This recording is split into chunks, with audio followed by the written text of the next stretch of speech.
This is my street in central London. The houses here are all around 140 years old. I've lived here for some time, but I expect they'll still be here when I'm gone, unless we all go together. The very first Zeppelin raid came right over this street in 1915, but it survived the First World War untouched. Early in the Second War, a bomb dropped just over there, knocked down the pub in the corner and a whole row of houses. Later on, some incendiaries fell on the school round the corner, and in 1944, a flying bomb destroyed the underground station 2 blocks away. But basically, the street survived the Second World War intact. It would not survive a third. In underground control rooms like this, in 3 different continents, men sit every hour of every day, waiting for orders to launch the missiles of World War III. Okay, Oscar 1 of the launch report. We still don't have any launch indications to report. At the turn of a key, these men can launch 150 missiles with 3 nuclear warheads each. They seem as cut off from the past as they are from the real world above ground their missiles are aimed at. But in fact, they're the result of the past, of all the wars we've fought, and all the attitudes we've clung to from that long past.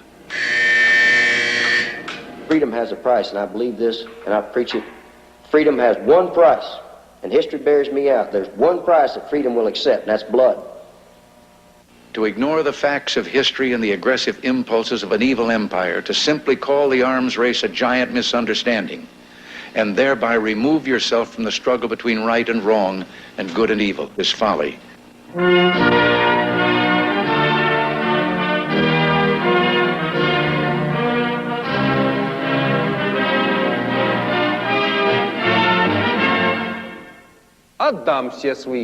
I would give all my abilities, my experience, and if necessary, my life, to protect my socialist motherland, to achieve the total destruction of the enemy. And I can't think of anything more honorable for me personally than to be a soldier. And that's my job if my country asks me to go and fight.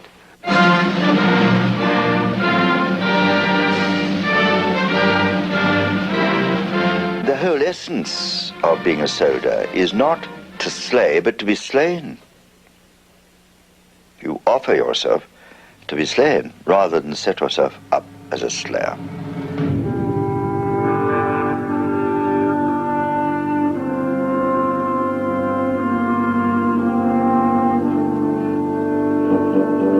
I felt that all the boys that were killed, that they were helping.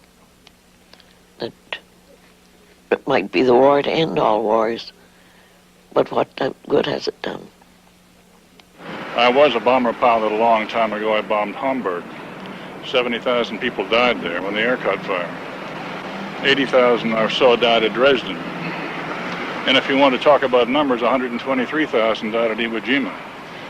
And they died at Lebanon, as you know, very recently. So the problem is war, not just nuclear war.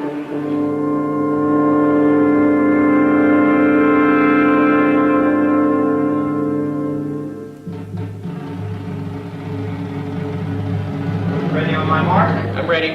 3, 2, 1, mark. How would you feel if you ever had to do it for real? Well, we're trained so highly in our recurring training that we take every month in simulators like this, so that if we actually had to do it, it would be an almost automatic thing. You wouldn't be thinking about it at the time? There wouldn't be time for any reflection until after we turn the keys. The last time we had a war scare, my kids asked me what would happen to us if there were a war, and I said something about how if it were a limited war, most of the nearby nuclear warheads would be going down on the air bases west of here. If we had enough warning, maybe we could sit it out. But my boys have been around a bit. They don't believe in fairy tales. Did I really think that a war would stay limited to military targets like that? No. Well, then, what would happen to us if they started hitting cities with nuclear weapons? And I had to say, forget it. No chance. City dwellers die. So do most other people. Now, this is plainly a ludicrous state of affairs. For 5,000 years, warfare has been an intrinsic part, maybe an indispensable part, of the style of living we call civilization. But over the past century, modern technology and organization have inflated it to the point where it threatens to destroy us all.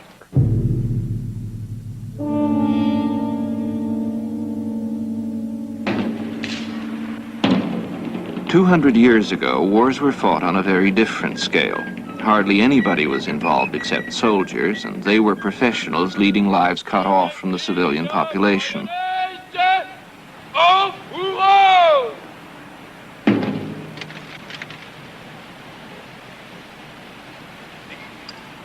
18th century armies were always small, and the muskets they carried couldn't hit anything more than 100 yards away. Déchirez la cartouche entre vos dents! Their battles lasted a few hours on 1 or 2 days of the year, and though they were bloody affairs for the soldiers, scarcely anyone else got hurt. Even when two kingdoms were at war, their civilian subjects could go on doing business with each other and even travel in each other's countries. But this was the last time that war would be a strictly limited quarrel between rulers. At the end of the 1700s, the world was poised on the brink of a great change. We were about to start down the long road to total war. One dreadful day, most of 2 centuries ago, this was the worst place to be in the whole world. Imagine a jumbo jet full of people crashing in these fields every 3 minutes from breakfast till sundown. That's the scale of the disaster that happened here. We've grown almost accustomed to the mass slaughter of modern warfare by now, but back in 1812 it was still a terrible new thing in the world. When Napoleon led over 500,000 men and more than 1,000 cannon into Russia that June, it was far the biggest civilized army anybody had ever seen.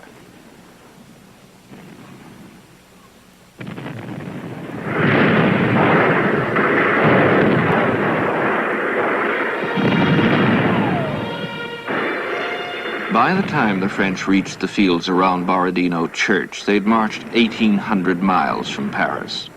It was here, before Moscow, that the Russian army made its stand. At 5:30 on the morning of June 5th, the French cannon opened fire and the killing began.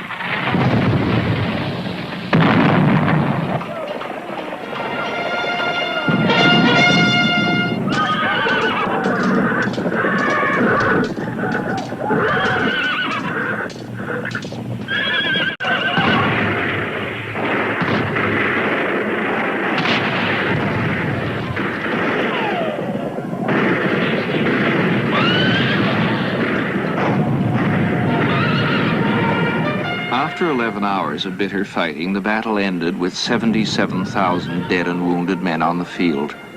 Napoleon said it was the most terrible battle he had ever fought.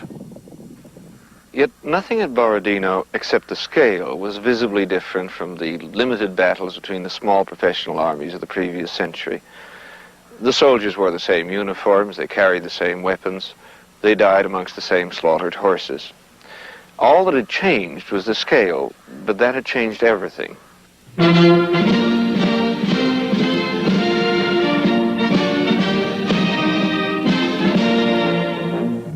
Modern nationalism was born with the French Revolution, and it was nationalism that had changed the scale of war. When the outraged monarchies of Europe attacked the revolution, French civilians by the thousands volunteered for the army to defend the Republic. Now it was their government, their ideals, their territory that were under attack.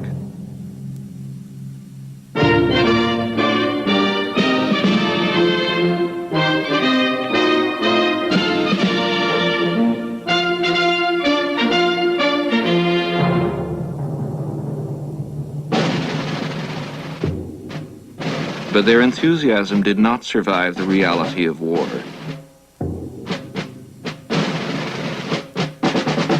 As battle followed battle, with almost all of Europe at war with France, huge numbers of the inexperienced volunteers were killed, and many of the survivors lost heart and deserted. Soon the French armies were desperate for men. So in 1793, the entire population of France was mobilized for war. For the first time, a whole nation's young men were automatically conscripted into the army. The huge armies the French were now able to create soon overran much of Europe, and their enemies had to respond in kind, with national mobilization and mass armies of their own. After 20 years of war and 4 million dead, Napoleon surrendered at Waterloo and peace was restored to Europe. But the knowledge of how to organize for war on the grand scale could not be forgotten.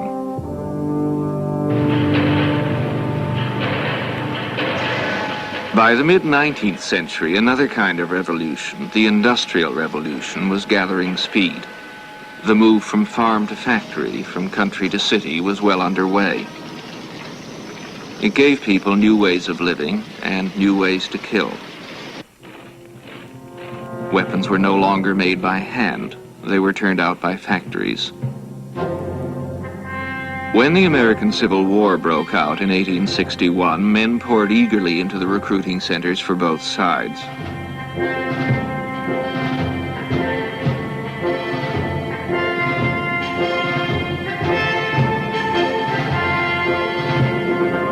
Off they went to war, many of them carrying rifled muskets, new weapons that could shoot accurately 10 times as far as the muskets of Napoleon's troops.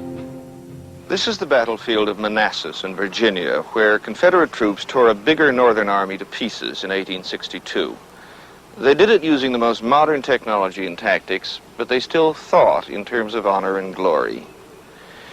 Stonewall Jackson Southerners were lined up for nearly 2 miles behind this railway embankment. With their new rifled muskets, they began picking off the Northern infantry nearly half a mile away, almost as far as those houses over there on the ridge.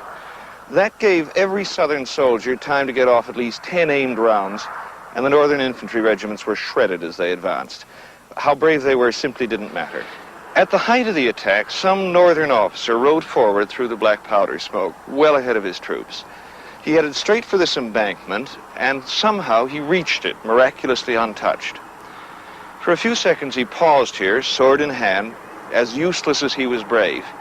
And some of the Southern soldiers just beneath him here began to yell out, "Don't kill him, don't kill him." But automatically everybody else went on firing, and within seconds he was cut down with his horse. Behind him, mostly on these slopes here, lay another 14,500 Union casualties. They had all believed that courage was still the most important thing, but the bullets didn't care.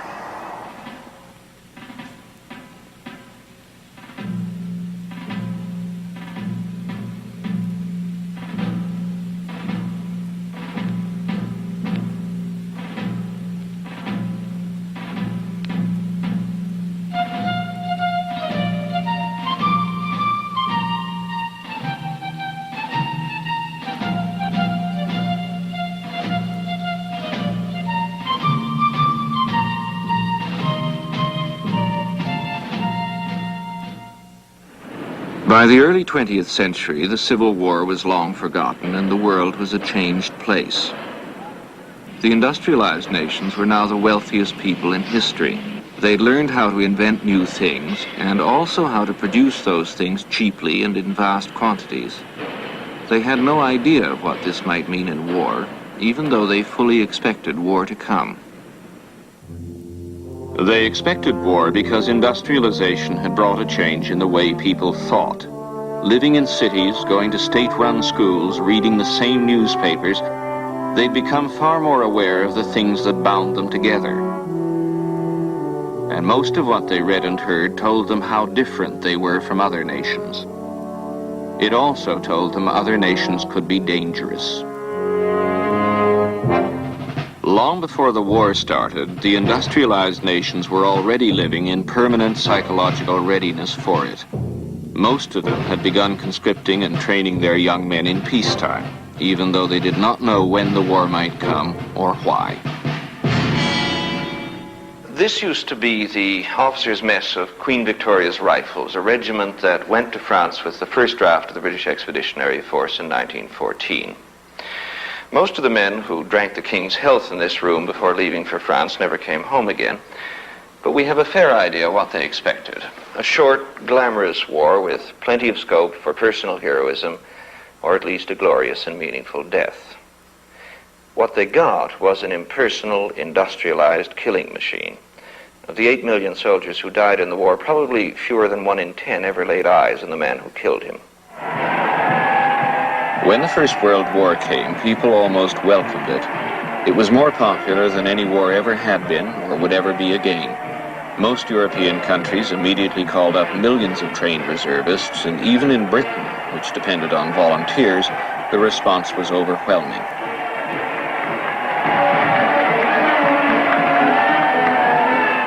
The Army was the only place to be, and since everybody knew the war would be over by Christmas, there was no time to lose. 16-year-olds swore they were 19, and older men claimed they were under 40. I swear by Almighty God that I will be faithful and bear true allegiance to His Majesty King George V, and faithfully defend His Majesty against all enemies, so help me God.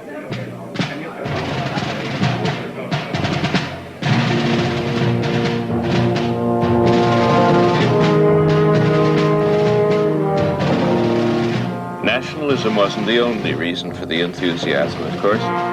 A glorious opportunity to break away and look for adventure, is how one young man put it. It was an adventure applauded by family and friends. Everybody said, "Good lad," or "How brave you are." When they left for war, they left happy, going because they wanted to.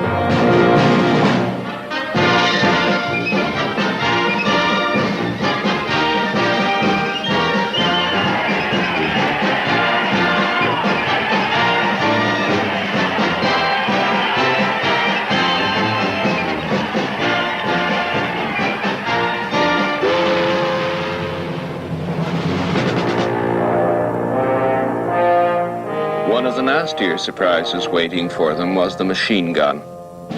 A friend told the American inventor Hiram Maxim, "If you want to get rich, invent a weapon that will allow the Europeans to cut each other's throats with greater facility." He came up with a machine that fired 600 bullets a minute, and by 1914 all the armies of Europe had it. The act of killing had been mechanized.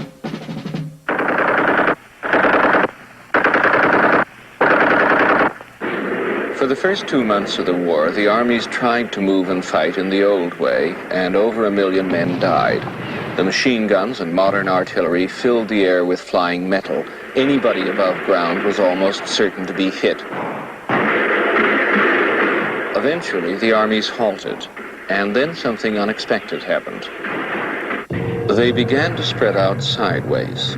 They were simply trying to get around each other, but with machine guns and artillery, only a few thousand men could defend a whole mile of front. And with millions of men available, the front lines between the Allies and the Germans went on spreading until they filled all the space between the mountains and the sea. The continuous front had been born, and its physical evidence was the trenches.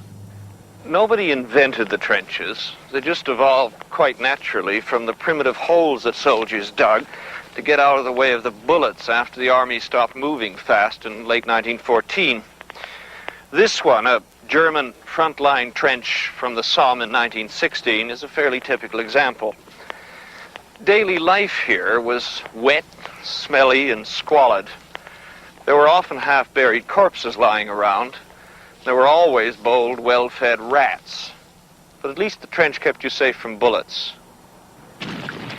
For the ordinary soldier, the great change brought by the continuous front was that instead of fighting on only 1 or 2 days of the year, he was in the trenches most of the time.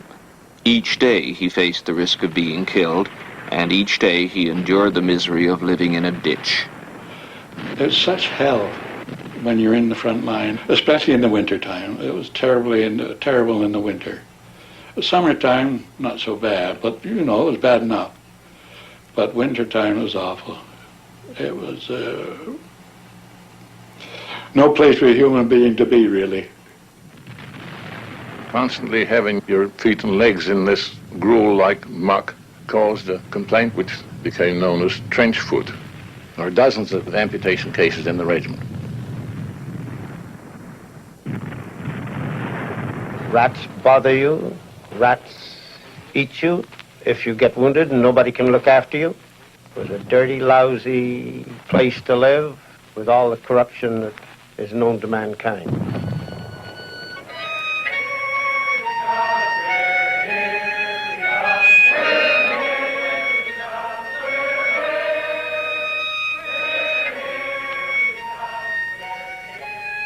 Life in the front line was mostly monotony and misery with occasional spasms of terror. Letters from home seemed to be messages from another world. But home was actually becoming part of the same world. Women flooded into industry to replace the men at the front. Modern mass production techniques spread rapidly through the arms industries of every country. Faced with the task of maintaining 15 million men in the trenches, the governments of Europe took control over labor and raw materials and created true war economies able to produce the vast quantities of weapons and ammunition needed daily at the front. Mass production industrial societies produce mass consumption industrialized wars, and what wars consume is lives. The British High Command take time out to pose for pictures. They're not wicked men, some of them aren't even stupid, but their training has not prepared them for the new problem they face, the continuous front.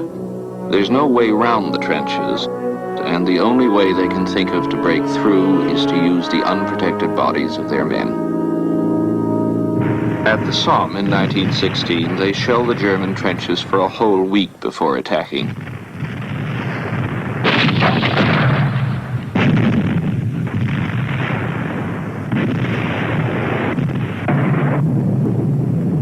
The bombardment is meant to smash the German machine guns and artillery and crush their barbed wire so that the British troops can simply walk across no man's land and take the German trenches. In the meantime, they wait, with always the noise to remind them.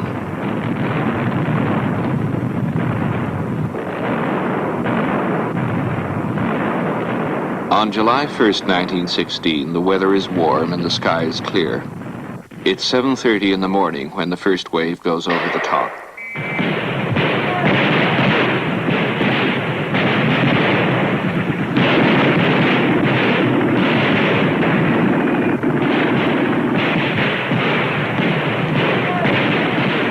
When the German machine gunners run up from their underground shelters and start firing, all they have to do is load and reload, and the British go down by the thousands.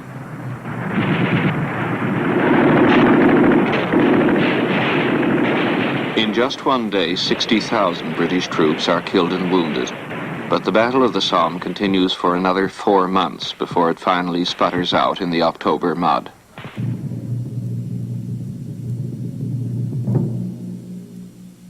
It was the wounded that made the place such hell. I did not mind the dead, I could do nothing for them, but one felt so incapable of doing anything much for the wounded.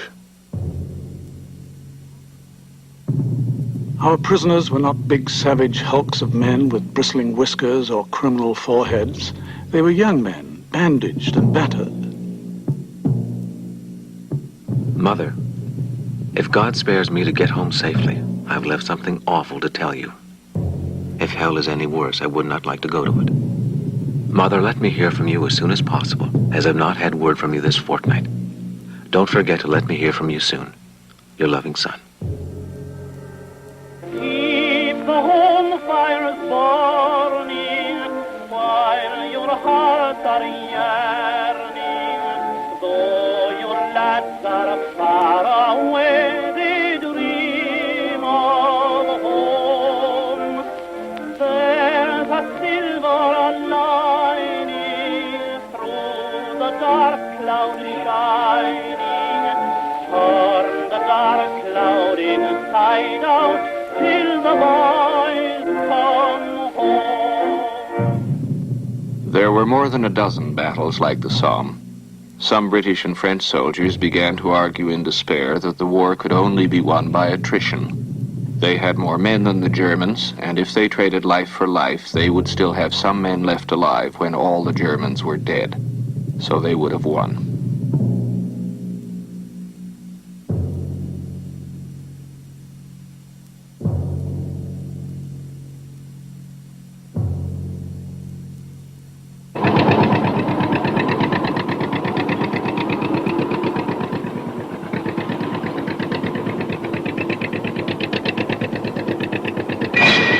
Land ships, they were called at first, great armored vehicles that could move across a battlefield bringing their own firepower with them.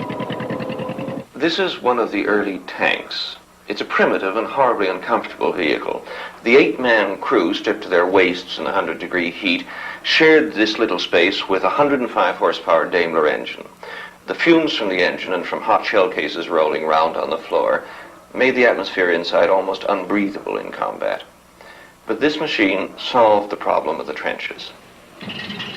The tanks offered a way to cope with the machine guns and the barbed wire. The men saw them as salvation and even gave them names. The more traditionally minded officers were deeply suspicious of such mechanical wizardry, but after 3 years of war, the High Command was desperate enough to try anything. Tanks first went into battle in really large numbers in 1917, when 378 fought at Cambrai. Their top speed was only 3.5 miles an hour, and they were still so unreliable mechanically that many of them didn't even make it to the start line. Nevertheless, the tanks enabled the British to advance 6 miles in 6 hours at a cost of 4,000 dead and wounded.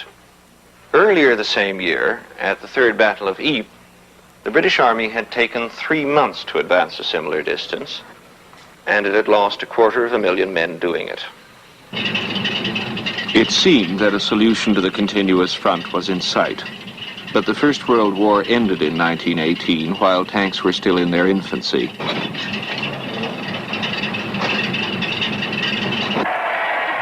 It had been, so the winners believed, the war to end all wars.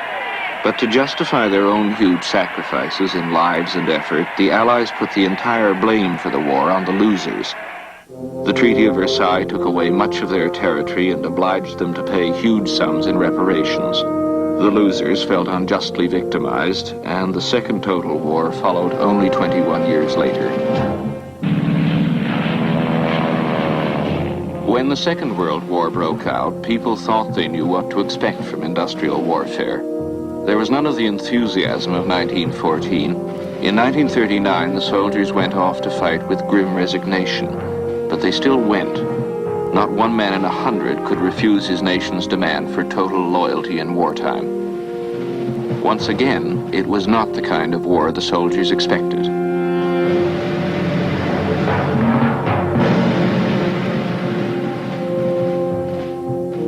Tanks had become far more reliable and effective, and they were soon rolling off the production lines in huge numbers.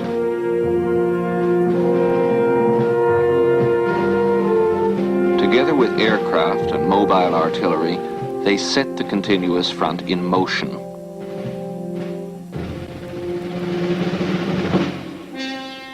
The Germans were the first to make the combination work, overrunning most of Western Europe in a lightning attack in 1940.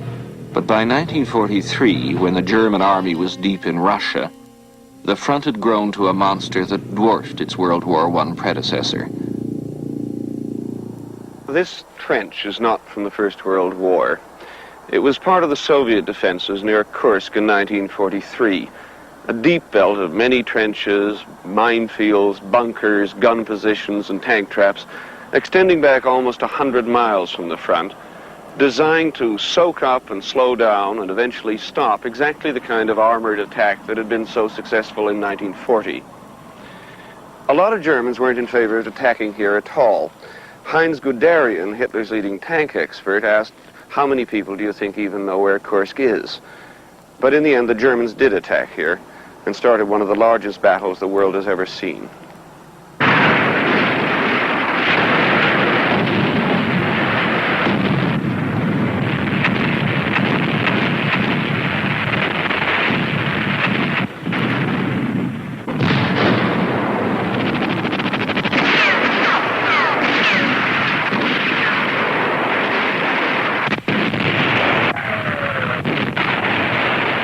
More than 2 million men fought in the Battle of Kursk, together with 6,000 tanks and 30,000 pieces of artillery.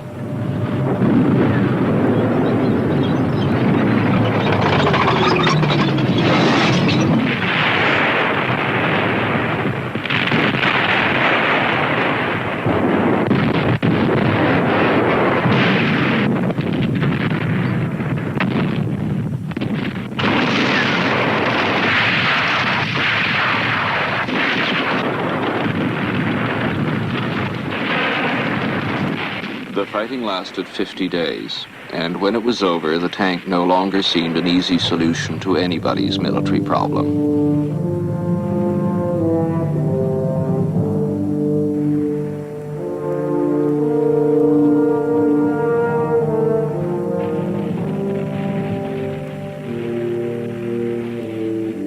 And for the civilians who lived in the path of the moving front, tank warfare was a disaster.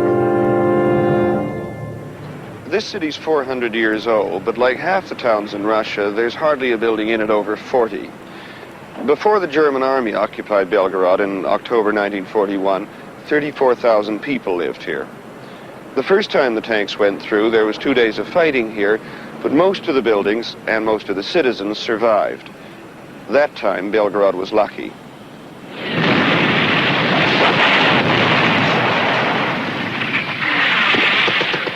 But it didn't stay lucky.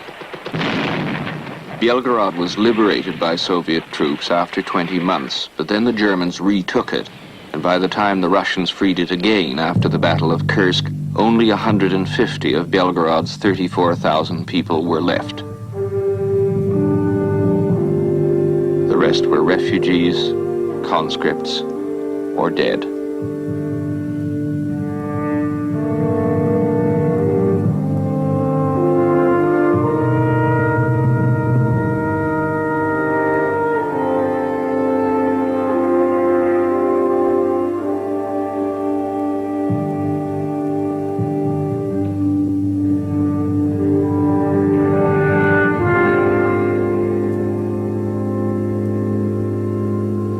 What happened here happened to tens of thousands of other towns and villages, especially in Eastern Europe.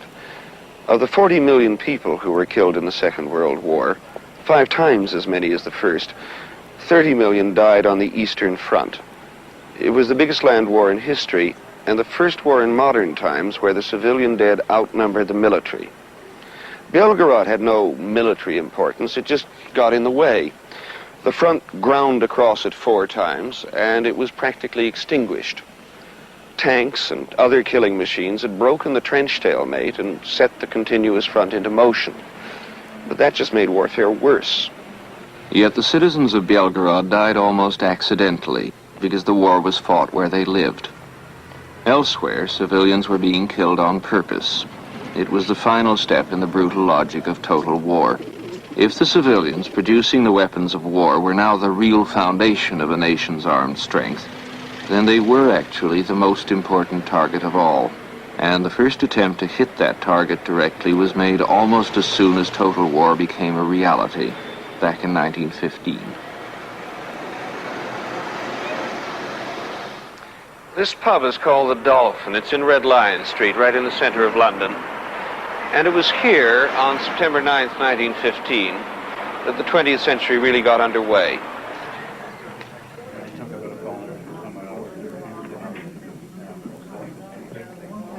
The First World War was already a year old then, and over 1 million soldiers were already dead. But when the regulars started flocking in here after work that Wednesday evening, the old world, the world where soldiers were soldiers and civilians were civilians, that was still alive. About the same time, Zeppelin L-13 left the North German coast under the command of Kapitänleutnant Heinrich Matti. At 20 to 9, when the second wave of drinkers were already well dug in here at the Dolphin and what was left of the first wave were sinking fast, Matti crossed the English coast into Lincolnshire. About 10:40, he dropped a few bombs in the North London suburb of Golders Green and then continued south until he reached Russell Square, about 300 yards from here. Then his crew began absolutely shoveling the bombs out from a height of about 8,000 feet. They fell in Bedford Place, in Queen Square, Osmond Yard, Lamb's Conduit Passage, and then right outside this door. The front blew in, the roof came down, and there were 17 dead and injured people lying under the rubble. The 20th century had arrived. It was a tiny raid by later standards, but it was the precedent for Rotterdam, for Dresden, for Hiroshima, for all the innocent cities that have been destroyed from the air in the 20th century. What died here in 1915, besides a few unlucky patrons, was the distinction between soldiers and civilians. After the Dolphin, everybody was a legitimate target. The first reaction to civilized countries making deliberate attacks on enemy civilians was utter horror. After the first Zeppelin raids on London, the New York Times commented that it was a shameful, brutal way of making war. The London Times, which had bombs fall within a few hundred yards of its offices, took a harder line, calling Germany the Jack the Ripper of nations. The civilians who now found themselves the targets of the war effort were less astounded and outraged than their leaders.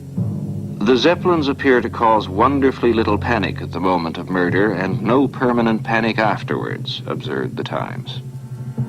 Zeppelins were a curiosity, and when the first one was shot down, 100,000 Londoners made the trip 15 miles out of town to see it. There was a controversy about how the dead crew should be buried. Were they honorable soldiers fighting the enemy, or just baby killers? In the end, outrage lost out to tradition, and they received full military honors.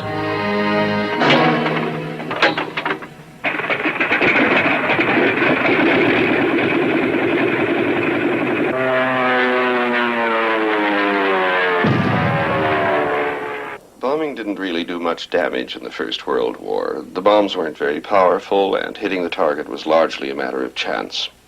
But the potential was obviously there, and between the wars, the military theorists got to work on the idea. The most influential of them, an Italian general called Giulio Due, wrote in 1921 that in a future war, the disintegration of nations will be accomplished by aerial forces. He believed that the most important target in war was now the civilian population of the enemy state. And the only way to attack them directly was to leap across the battle lines and hold fleets of aircraft and drop enormous quantities of bombs on them.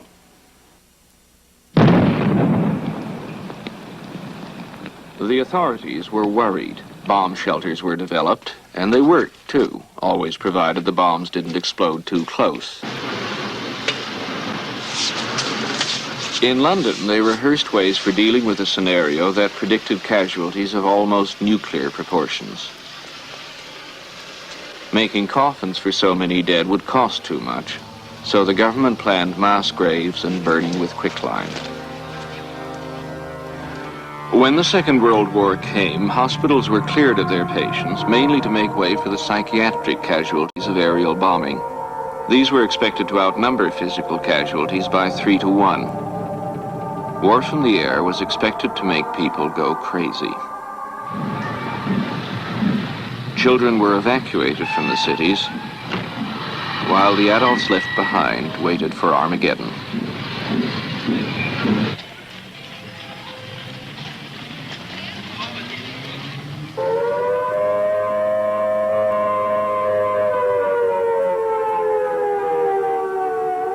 One of the first cities to be hit was London once again, and it was much worse than the last time.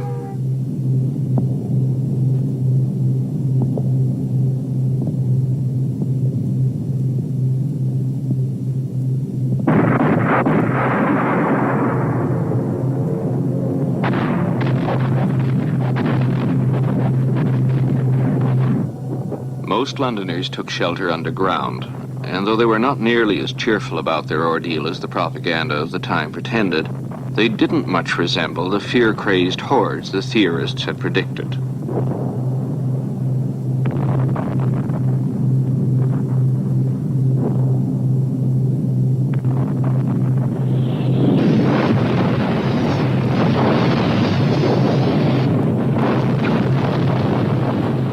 Above ground, this is the new face of war. The front line is manned by firemen, and the attack is on the very heart of the nation, its people and its property.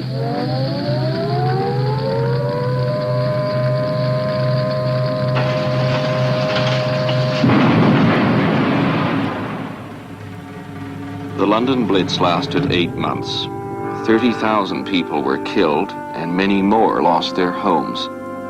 But the unexpected lesson of the Blitz was that the technology was not yet up to the job. London and other British cities were badly hurt and their inhabitants had a miserable time, but they did not panic. They continued to go about their daily lives amid the ruins.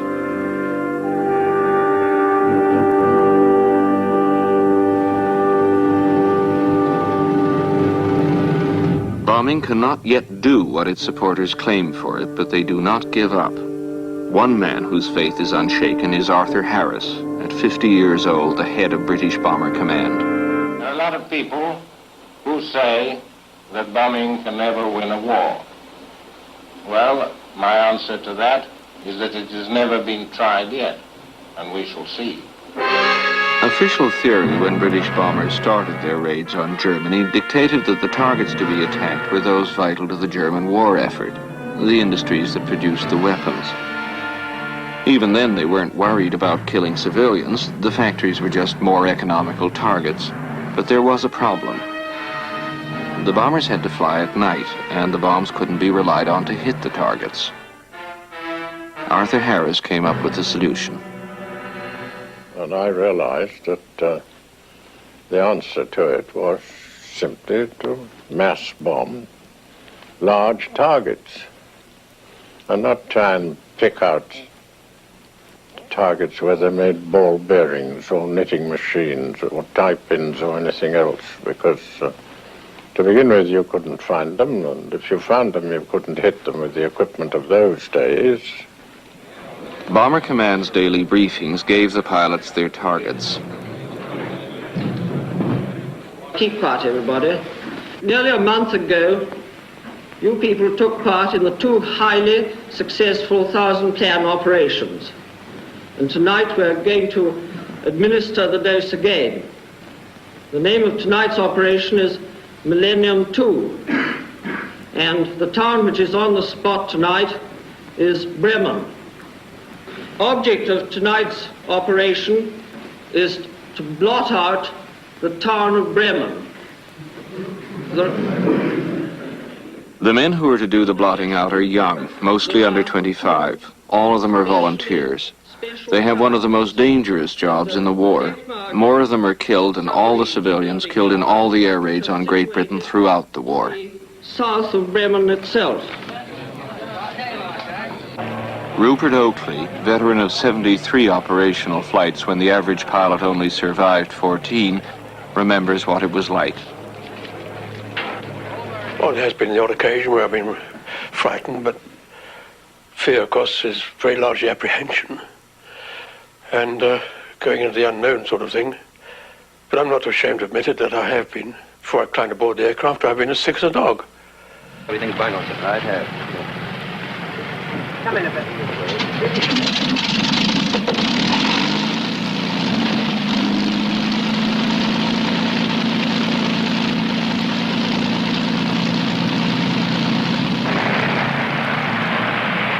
The first trip I did on Lancasters, I had a bit of engine trouble, but that was fixed, and we were a bit late taking off. And as I saw this red light being flashed from the control tower, and my mid-upper gunner said, "Excuse me, sir," he said, "they're flashing a red at you." So I said to him, "It looks bloody green to me," and took off, you see. And when I got over to Cologne, it was dead quiet, and everybody'd gone, and there were fires all over Cologne. And my bombing man said, "What shall I aim at? Where should we drop the bombs?" So I said to him, "Well, start a fire where there isn't one."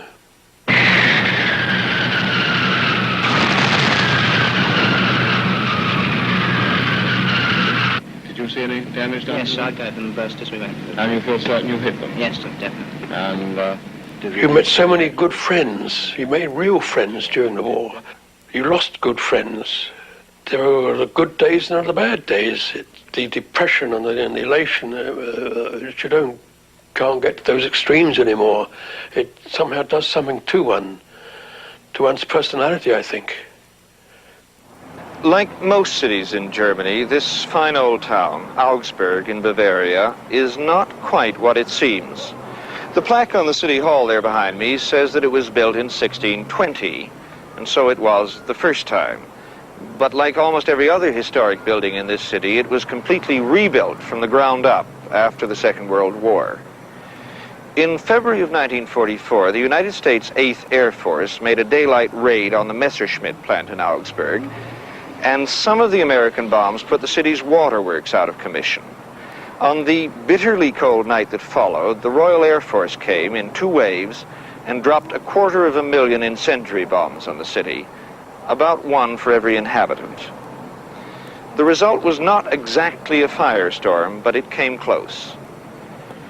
Augsburg had seen war before. In the 17th century, the city was besieged for 6 months by mercenary soldiers. For them, killing the men, raping the women, and stealing whatever they could carry away were all part of the job. Unlike the brutal and ignorant mercenaries who ravaged this city 3.5 centuries ago, the air crews of Bomber Command were highly civilized men. The young British flyers who leveled this city in 1944 would never have dreamed of raping or looting. Like most of us nowadays, they were probably on average gentler, more tolerant, nicer people than their ancestors, simply because we live in softer, better educated, more prosperous times. There is such a thing as progress. But it was also progress that gave those nice young men Lancasters, in which they could drop their bombs from 20,000 feet without ever having to face the havoc they created below. Operation codename Gomorrah. The view from above is almost beautiful.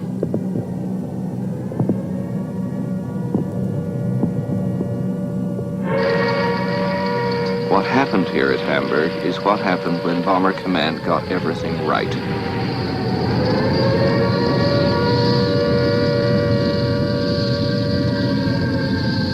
A firestorm. The temperature at the center, 800 degrees centigrade. One man said that the sound of the wind was like the devil laughing.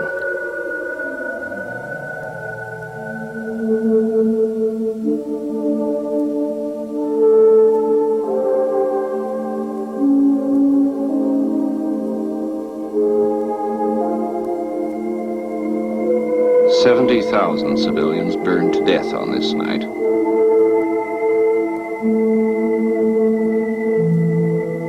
A city of 1.5 million people was razed to the ground.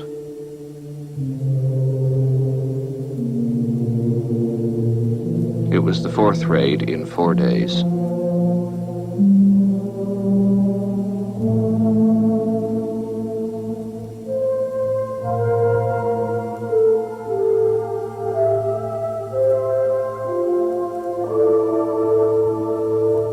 The citizens of Hamburg called it der Katastrophe, the catastrophe. But for the men of Bomber Command, the raids on German cities were now just a normal part of the conduct of war.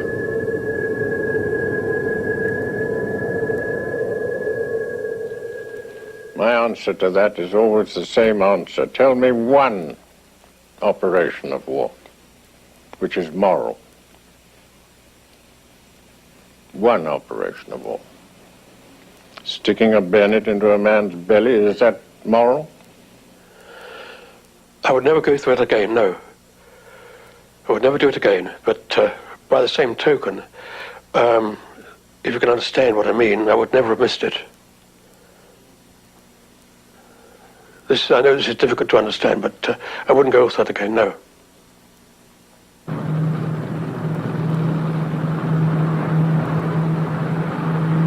By March of 1945, when the Americans mounted the largest raids of the war on Japan, mass destruction still took mass effort.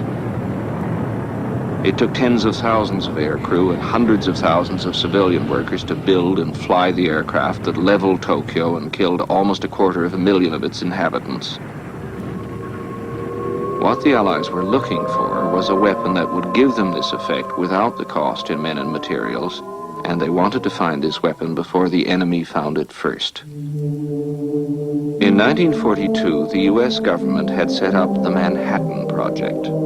The purpose, to invent a weapon that would destroy an entire city cheaply, without fail, every time it was used. A high proportion of the world's most creative physicists worked to develop this weapon of mass destruction, and after 4 years of effort and $2 billion, they thought they had succeeded. The first settlers of New Mexico called this desert Jornada del Muerte, the Journey of Death. It was here, to this ranch house, that the scientists and soldiers came in 1945 to do the final assembly of the first atomic bomb.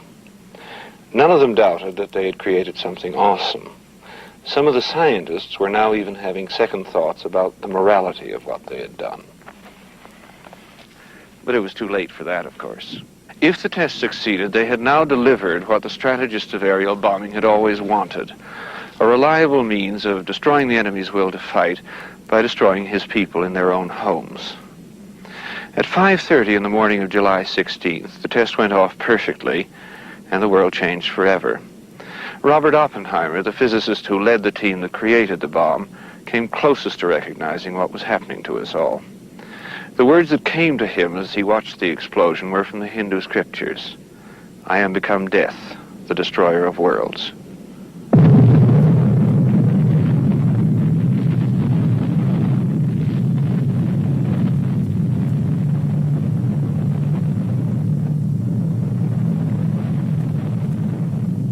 One month later, an atomic bomb was delivered to a U.S. airbase in the South Pacific. In those days, when one was told, this is what you're going to do, you just saluted and said, yes, sir. We had worked so long and so hard to perfect the weapon, to adapt the airplane to carry that weapon, and to train ourselves to do the job. It seemed to be routine. On the 6th of August, 1945, Colonel Paul Tibbetts' routine mission was completed, and the bomb was dropped on Hiroshima.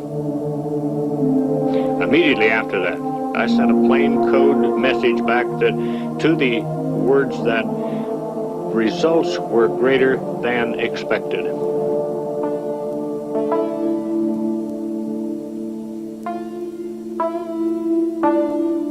"70,000 people died in Hiroshima in 5 minutes, and they are still dying today.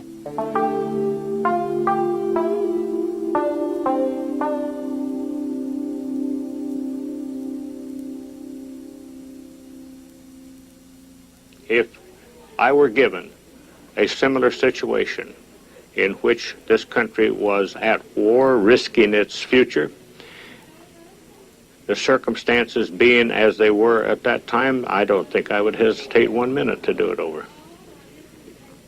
Hiroshima should have been the great turning point in our history, but it wasn't. War's become unthinkable because it would mean that this neighborhood and all the other neighborhoods of the world would be destroyed by nuclear weapons. And yet war remains possible because Colonel Paul Tibbetts is only unusual for what he did, not for his attitudes.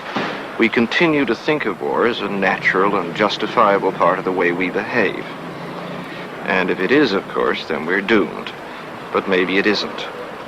So in the following films of this series, we're going to examine war, whether it's natural or learned, how we learn it and what we use it for, and what we might do to change it.